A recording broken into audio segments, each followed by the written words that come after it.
Please leave a comment where you are watching from.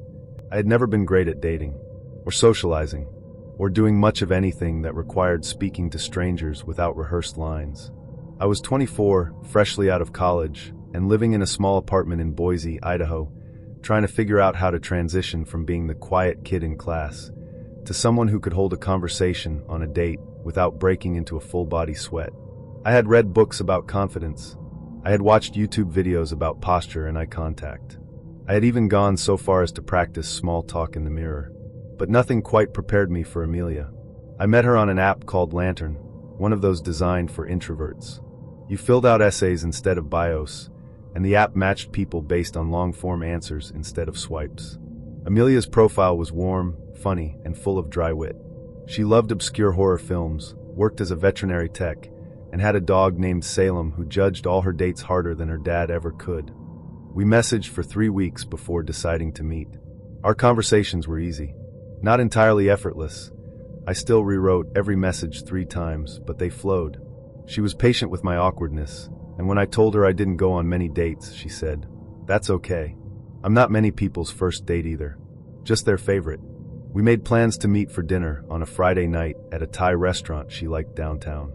I was terrified in a way that felt physical, heart pounding, stomach fluttering, palms sweating. I didn't want to screw it up. I wanted to show up calm, collected, and charming.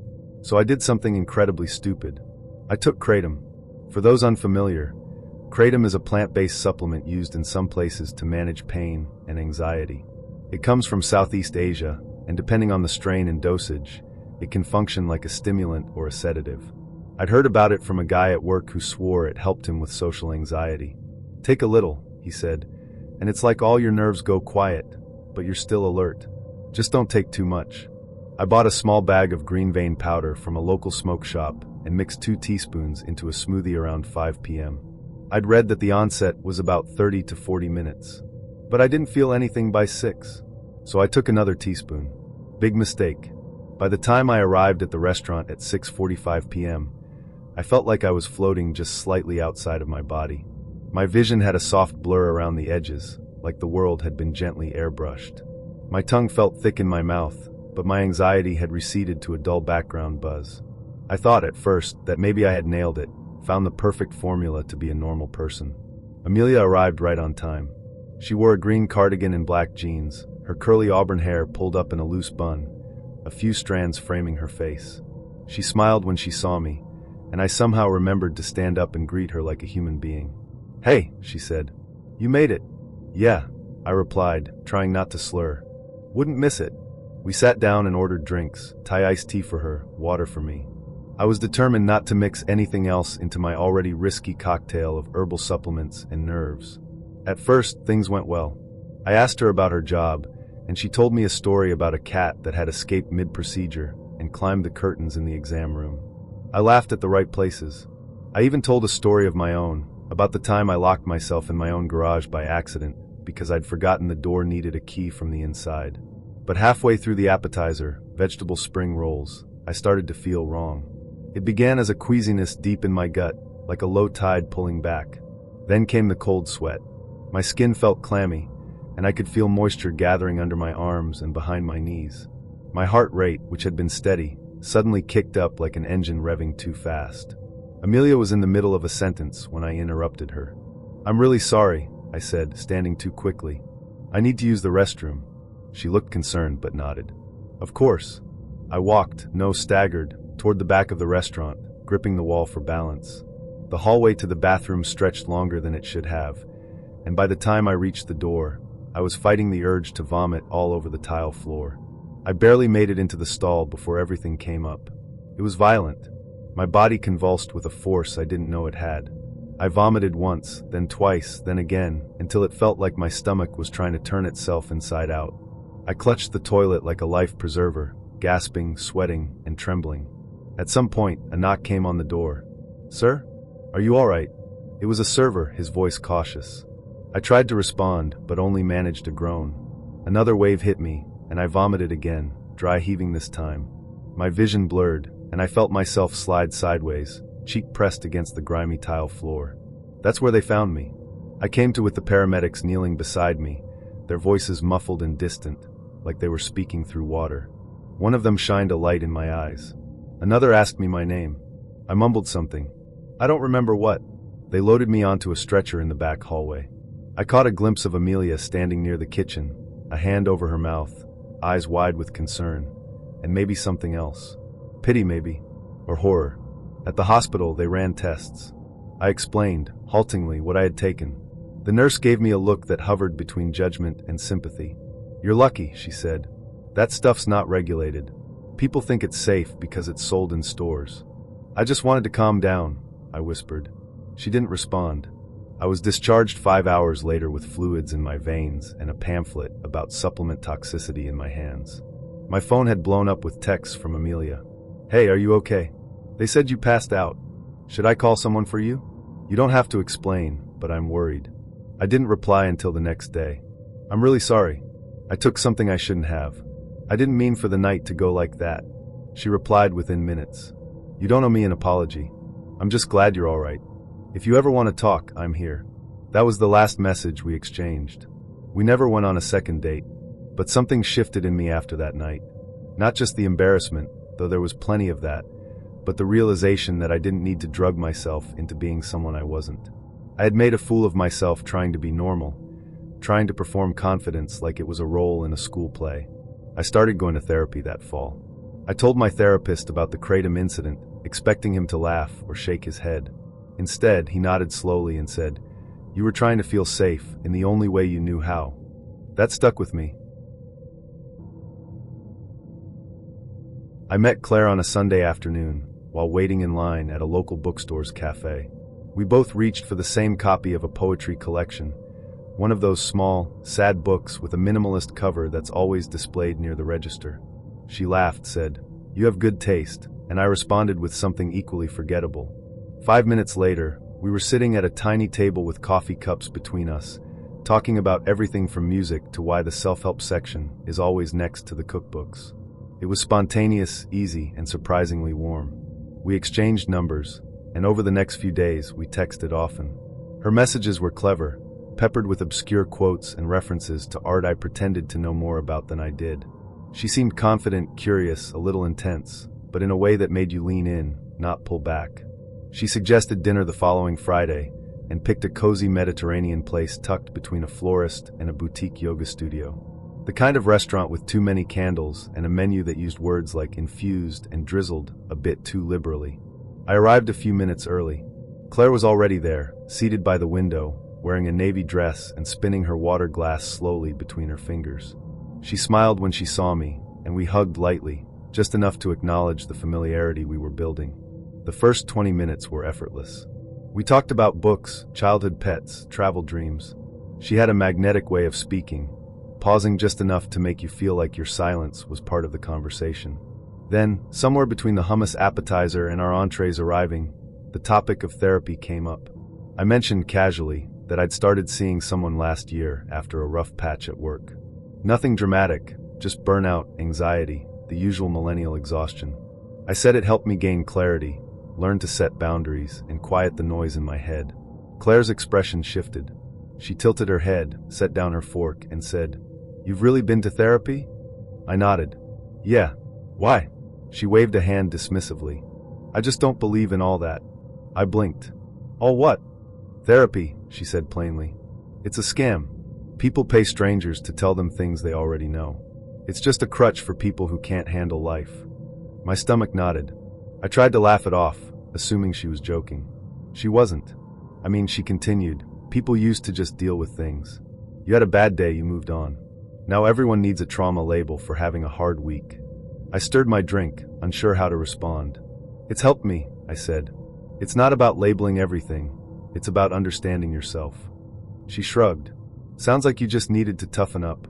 The words hit harder than I expected. Not because I believed her, but because they reminded me of every time I'd been told the same thing by someone who didn't understand what it felt like to wake up in the middle of the night with your chest caving in from a panic attack.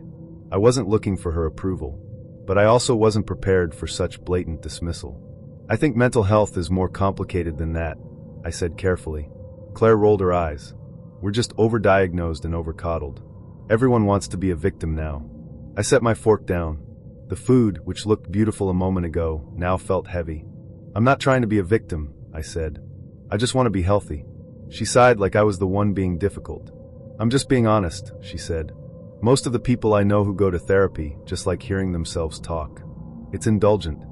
I stared at her, trying to reconcile the woman who quoted Rilke and liked indie films with the one now telling me that seeking help was weakness.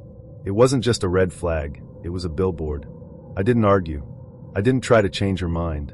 I just sat there, letting the silence speak for me. She changed the subject eventually, something about her Pilates instructor and a new herbal supplement she was trying. I nodded, smiled politely, and counted the seconds until it was socially acceptable to leave. When the check came, she offered to split it. I agreed. Outside, the night was cool and quiet. We stood near the sidewalk, the awkwardness between us a tangible thing. "This was nice," she said. I couldn't bring myself to lie, so I just said, "Thanks for dinner." She leaned in for a hug. I gave her a quick one-arm squeeze and stepped back. "Text me," she said. I didn't respond. I just gave a faint smile and walked to my car. I didn't text her. She didn't reach out either. Maybe she could tell I wasn't impressed by her honesty. Or maybe she didn't care. Either way, it was clear we were speaking different languages, hers rooted in dismissal, mine in understanding. Later that night, I opened my journal and wrote down everything she'd said. Not because I wanted to remember it, but because I needed to remind myself why I started therapy in the first place. To unlearn shame. To find softness and strength. To choose connection over performance. Some first dates start with a flirt. Others start with a question. Lauren started with a quiz. We met on a dating app that leaned heavily into values and compatibility. Every prompt seemed designed to spark a debate or a TED Talk. Lauren's profile wasn't coy about what mattered to her: social justice, environmental ethics, and full-spectrum political awareness. She described herself as principled, passionate, and not here to babysit centrists. I admired the clarity. Her photos showed her at protests, holding signs with clever slogans, and once with a rescued greyhound named Clementine. I thought, this is someone who cares. That's good. That's rare. We matched quickly, and within a day we were exchanging long, thoughtful messages. She was articulate and direct, with a sharp sense of humor. When she asked if I wanted to meet for drinks, I said yes without hesitation. We chose a bar known for its craft cocktails and left-leaning clientele. Think reclaimed wood tables, compostable straws, and a drink menu that referenced Marx more than mixology. I arrived first. She walked in wearing a t-shirt with a political slogan across the chest, and sat down with the energy of someone used to leading conversations. "Glad you're on time," she said. "Punctuality is the lowest bar for respect." I smiled. "Good to meet you too." We ordered drinks, and before mine even arrived, she launched into her first question. "Where do you stand on prison abolition?" It wasn't a trap. Not exactly. But it wasn't small talk either. I answered honestly. I said I supported reform, believed in restorative justice, and was still learning about abolition. I admitted I hadn't read all the key texts yet, but I was open to them. She tilted her head. "So, you're not fully there yet?" "I'm trying to be thoughtful," I said. "Not just repeat what sounds good." She hummed, clearly filing that away. Next came climate change. "Do you vote in local environmental measures? What's your stance on degrowth?" Then foreign policy. Then healthcare. Then the ethics of space exploration. At first, I tried to keep up. I care about these things. I read. I vote. I show up. But everything I said felt like a wrong answer. If I agreed, she'd probe to check if I knew why. If I hesitated or admitted nuance, she'd sigh. "You're not one of those both sides have valid points people, are you?" she asked. "No," I said. "But I don't think every disagreement is a moral failure, either." She frowned. "That's privilege talking." I blinked. "Because I think people can disagree without being evil." She leaned back. "You're very measured. Almost cautious. Is that a bad thing?" "It's not very useful," she said. "We need people who are willing to take hard stances. Not just think peace moderates." I laughed nervously. I didn't realize this was an exam. She didn't laugh back. "It's not. It's a filter." I took a sip of my drink. It was stronger than I expected. I needed it. "Do you ever just talk?" I asked. "Like about art? Or bad dates? Or favorite road trip snacks?" She raised an eyebrow. "That stuff's fine, but it's not why I date." "Why do you date then?" "To find someone aligned." Someone I don't have to educate or argue with. Someone who agrees with you on everything? Someone who understands the stakes, she said. Who doesn't need convincing. I nodded slowly. And if someone's close but not perfect? They're part of the problem. There it was. The purity test. I don't mind passionate people. I admire conviction. But what Lauren wanted wasn't a partner. She wanted a carbon copy of herself. Someone who'd say the right things, read the right books, vote the right way, and never challenge her worldview. It didn't feel like connection. It felt like auditioning. I finished my drink and set it down. You seem incredibly smart, I said. And I think your values are real. But I don't think I'm what you're looking for. She didn't seem surprised. Probably not. We split the tab. No drama. Just two people who failed each other's criteria. Outside, she said. I hope you keep reading. There's still time. Thanks, I said. Good luck. I walked away feeling strangely relieved. There's a particular kind of first date that feels promising even before you meet. The kind where the messages are easy, the jokes are natural, and the back and forth makes you think, maybe this one's different. That was how it felt with Chris. We met on a dating app that leaned more toward meaningful connections than casual swipes. His profile had a kind smile and a bio that read, human being, recovering perfectionist, believer in long walks, breakfast for dinner, and good conversations. He had a photo of himself mid-laugh, another holding a dog that wasn't his, and one in front of a bookstore I recognized. He messaged first, and his opener wasn't a tired pickup line or a vague hey. He asked about a book I'd referenced in my profile, one of those quiet literary novels most people skip over. I was impressed. We talked about writing, being the oldest sibling, the strange comfort of rainy days. He told me he worked in corporate communications and had recently taken up pottery to deal with stress in a way that didn't involve screens. I thought, this guy seems emotionally intelligent. Maybe a little quirky but grounded. We agreed to meet at a bistro he suggested, somewhere quiet enough for conversation, with string lights on the ceiling and tiny rosemary plants on each table. I arrived first. He showed up 2 minutes later, warm and slightly out of breath. I always overestimate how long it takes to park, he said, smiling as he slid into the booth across from me. Hi. It was a good start.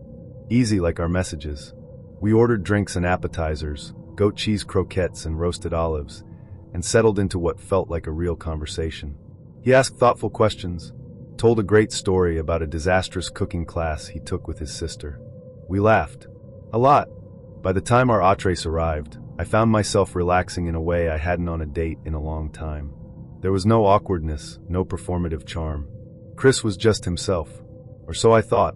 At some point, the conversation turned to work stress. He mentioned that his company had recently introduced Mental Health Mondays, and said it made a difference, especially for younger employees. I think it's great, I said.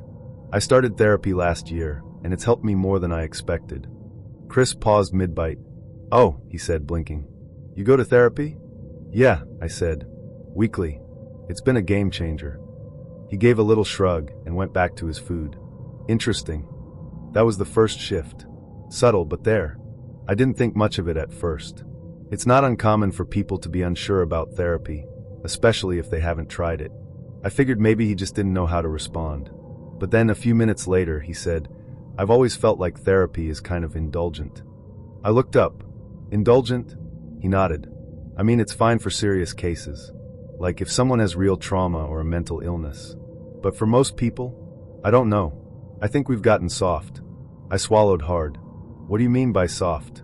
He leaned back in his seat, gesturing with his fork. Just that people used to handle things differently. You had a rough week, you talked to a friend or took a walk. Now everyone's on meds or in therapy for having a bad day. I stared at him, stunned. That's a really reductive way to look at it. I'm not saying people shouldn't talk, he said quickly.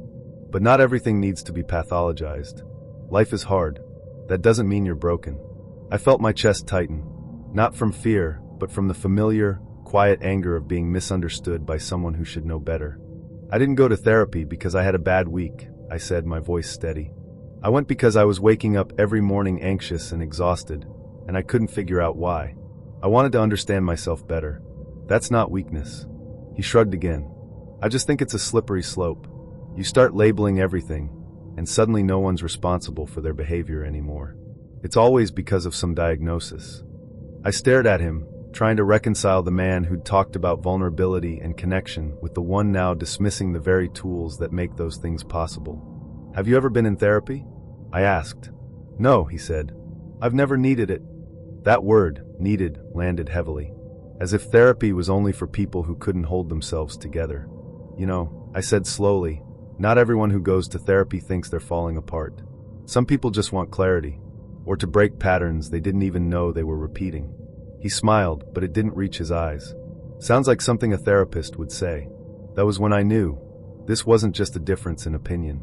This was a fundamental mismatch in how we each viewed emotional health, growth, and what it means to be whole. The rest of the meal was quiet. He tried to pivot, asked about my travel plans, made a joke about his terrible sense of direction, but the warmth from earlier was gone. I wasn't angry. I was disappointed, because I'd let myself hope. We finished our drinks. The server dropped off the check, and Chris reached for it. I've got this, he said. No need, I replied. Let's split. He didn't argue. Outside, the air was cool and smelled faintly of rain. We stood near the curb, both fumbling for words. I had a nice time, he said. Mostly. I gave a small nod. Thanks for dinner. He looked at me for a moment, then said, I hope you figure out whatever you're working on. I blinked. I'm not broken. He raised his hands. Didn't say you were. You didn't have to. I turned and walked away. That night, I sat on the edge of my bed, thinking about how quickly things can shift. How someone can seem open one moment and shut down the next. How easy it is to mask judgment as concern. I thought about all the people I know who've benefited from therapy, friends, siblings, mentors. People who've learned how to be better partners, better parents, better versions of themselves. People who had the courage to look inward. And I thought about Chris, sitting across from me with his easy smile and closed mind. He texted me the next day, had a good time. Let me know if you want to do it again. I didn't respond. Not because I was offended, but because I've learned to protect my peace. I'm not interested in dating someone who sees mental health support as weakness. I'm looking for someone who understands that growth isn't a sign of failure, it's a sign of strength. Someone who doesn't flinch at the idea of unpacking what hurts. Someone who knows that healing isn't indulgent, it's brave. And if that makes me soft, I'll take it. Because I'd rather be soft and honest than hard and hollow. Brunch is supposed to be easy, light, a soft entry into someone's world.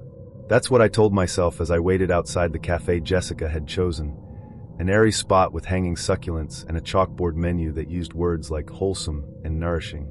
We'd matched a week ago, and she'd suggested brunch almost immediately. Nothing better than good coffee and good company, she'd texted.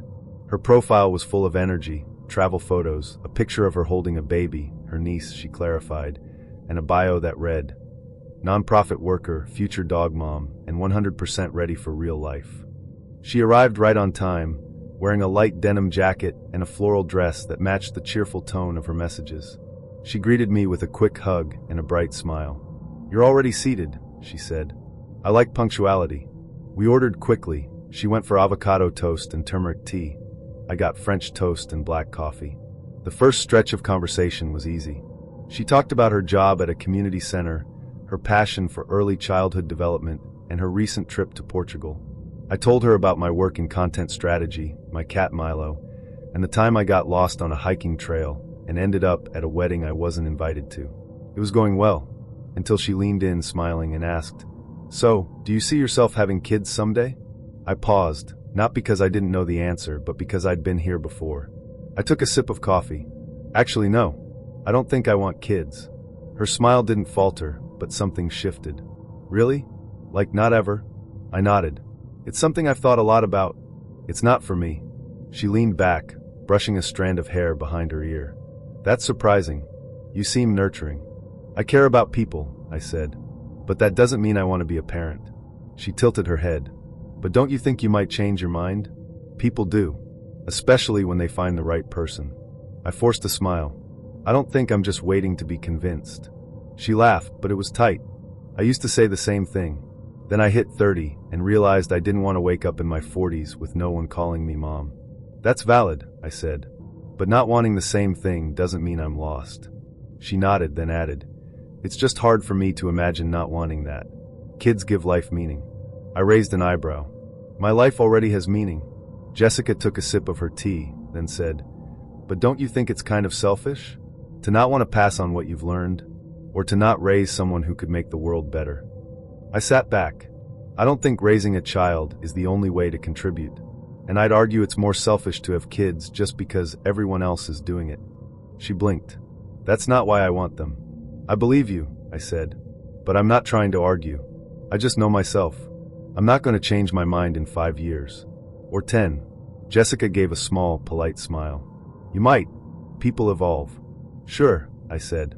"But this is a core value, not a phase." The check arrived. She reached for it without hesitation. "I've got this," she said. "You really don't have to." "I insist," she said. "Consider it my contribution to the population decline." I laughed, but it was hollow. Something in her tone had turned sharp. Outside, the sun had climbed higher, and the street buzzed with strollers and sidewalk chalk. We stood near the cafe entrance, both knowing the date was over.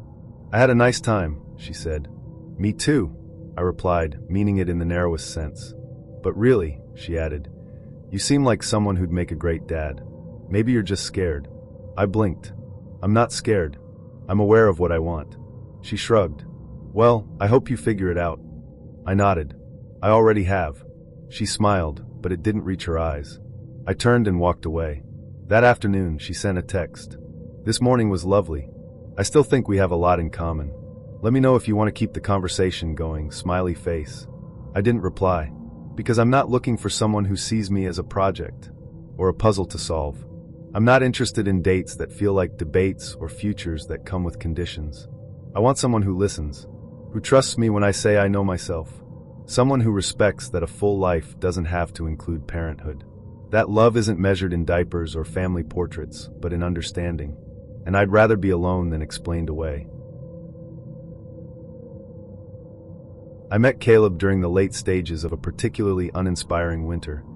One of those stretches where the days feel like reruns and your phone becomes less of a tool and more of a desperate lifeline.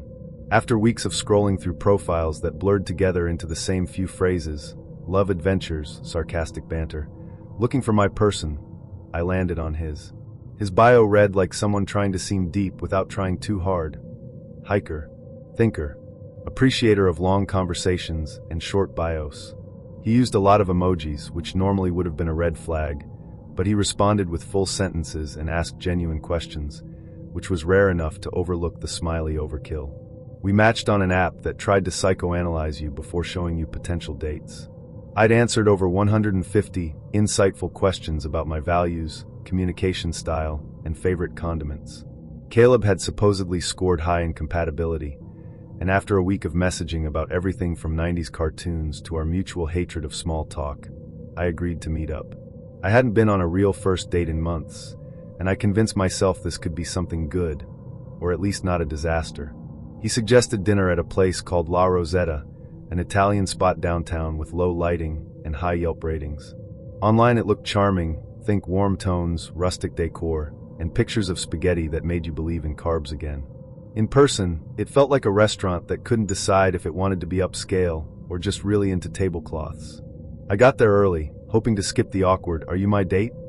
eye contact game. I found a table near the back and fiddled with the water glass until he arrived. Caleb walked in 5 minutes late, wearing a blazer that looked like it had seen better days and jeans that didn't quite match. The contrast was jarring, like he had dressed for a business casual event and then got lost on the way to a brewery. He gave me a side hug that felt like an HR-approved gesture and sat down without missing a beat. "Good to finally meet you," he said, flashing a grin that made me feel like he knew something I didn't. I was reaching for the menu when he casually took it out of my hands and closed it. "I already checked the reviews," he said. "We'll have the veal parm and a bottle of the house red.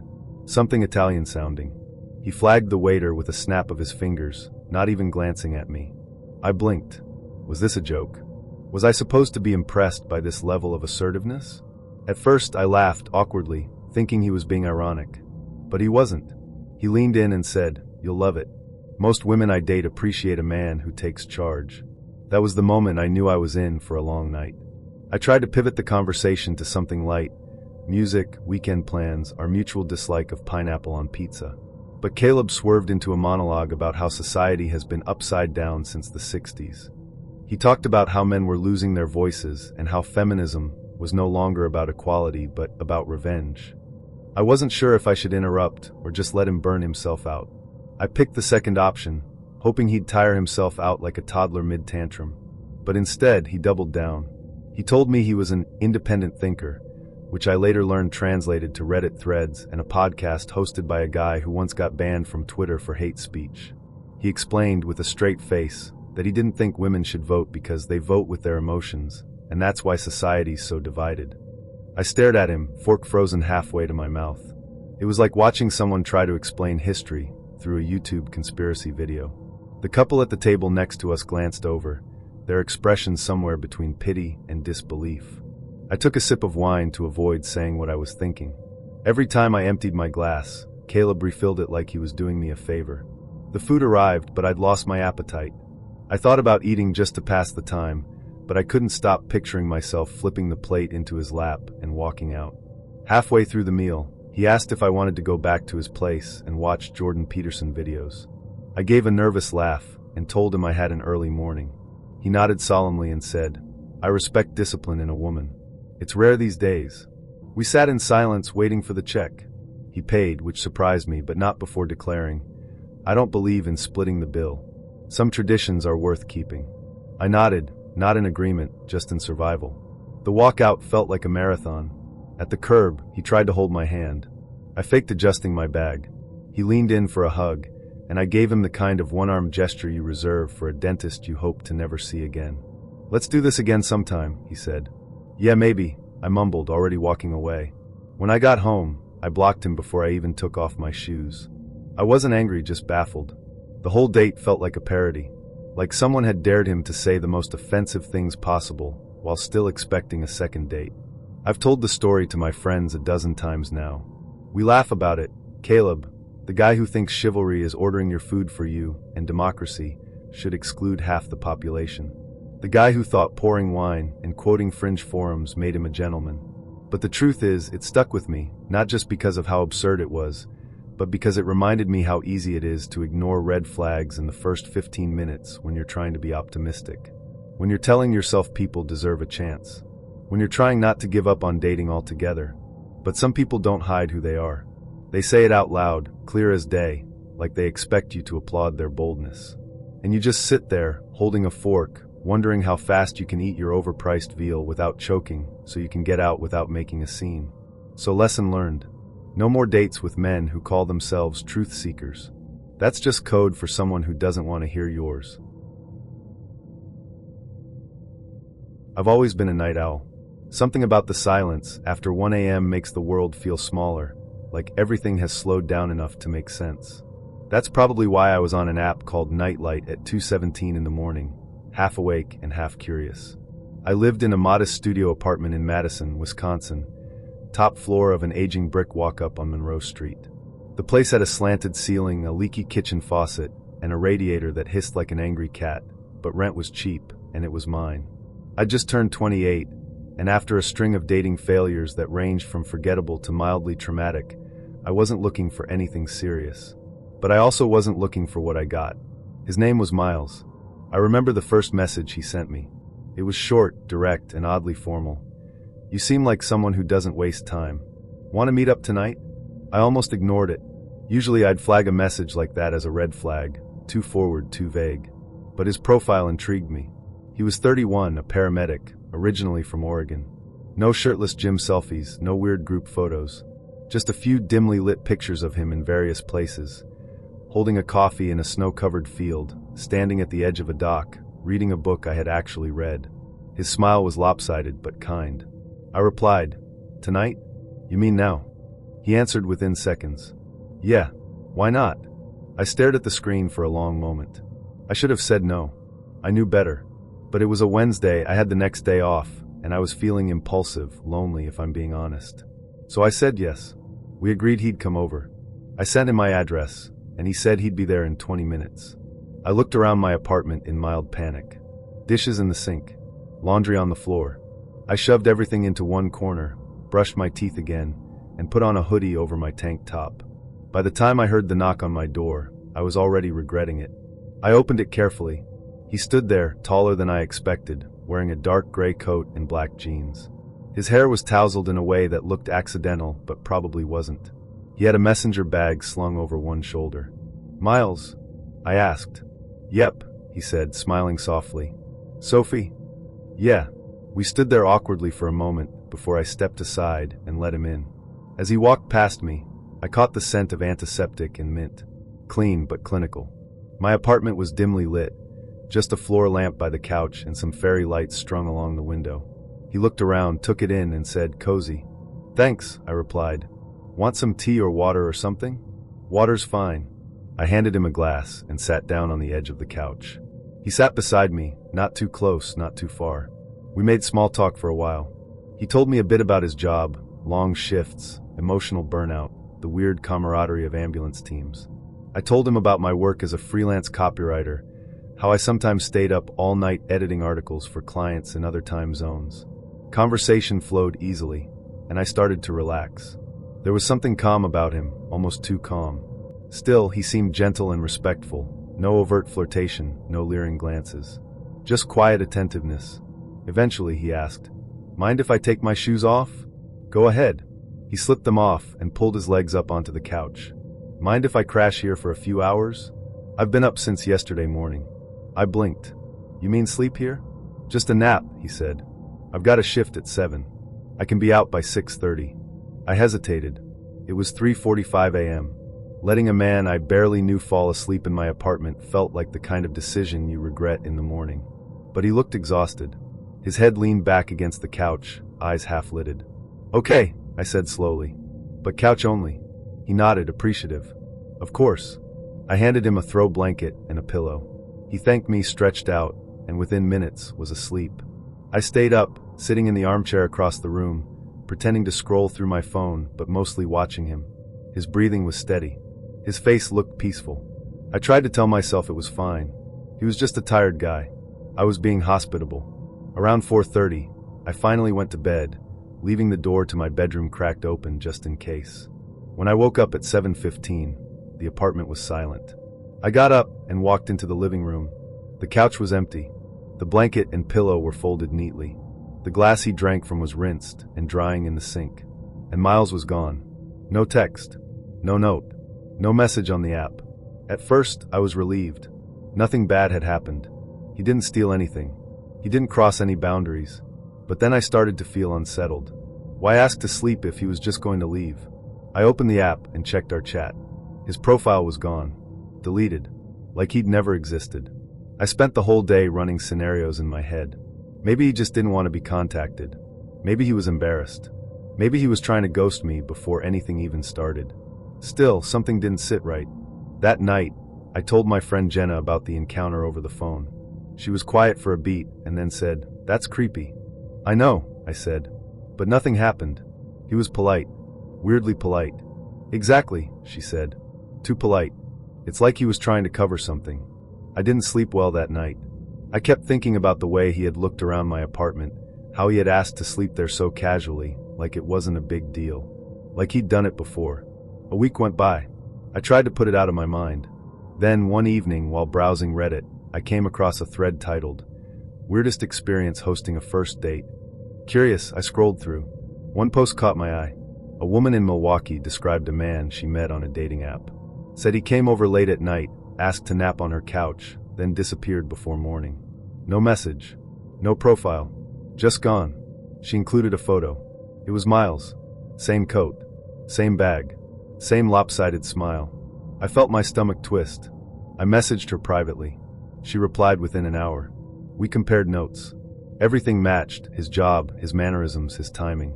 She said she'd heard from another woman in Chicago with the exact same story. 3 women. 3 cities. All within the same 2-month window. I posted a warning in a local Facebook group for women, describing what had happened. Within 48 hours, 5 more women commented, each with eerily similar experiences.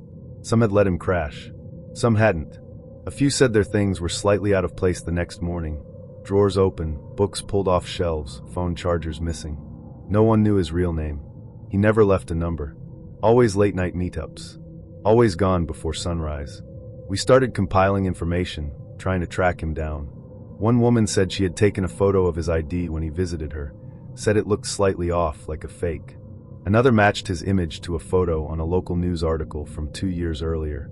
It was a story about a man found trespassing in a hospital staff lounge, claiming to be a paramedic. He had no credentials, no ID, said he was just tired and trying to rest. He was never charged, just escorted out. The resemblance was undeniable. I printed the article and pinned it to the bulletin board in my hallway. I stared at it every morning for weeks. Eventually, the messages stopped. None of us had any more leads. We assumed he moved on to another city. I never saw him again, but I never forgot.